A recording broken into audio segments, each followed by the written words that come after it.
السلام عليكم. النهارده هنعمل بورتريه القمر ده مع بعض.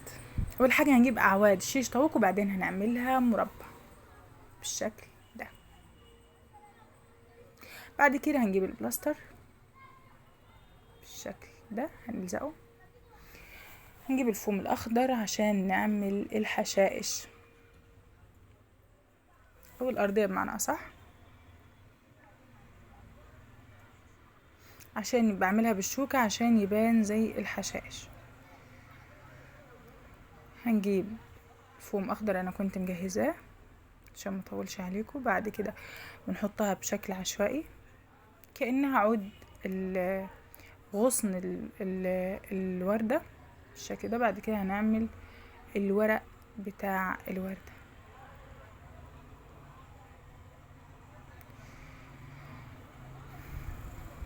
صلوا على النبي حبايبي، ما تنسوش تصلوا على النبي.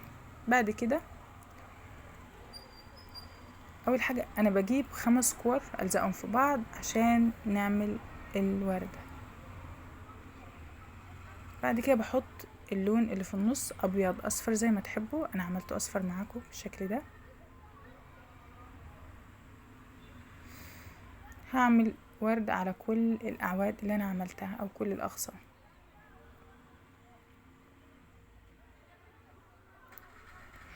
بجيب السكينة اللي بتيجي مع الفوم اعملها بالشكل ده عشان يبان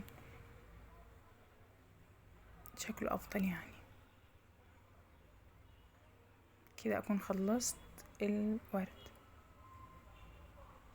بالشكل ده. شكلها لطيف خالص وعملت النحل. بس خلاص ده كان الديكور، اتمنى يكون عجبكم. متنسوش الصلاة على النبي. سلام.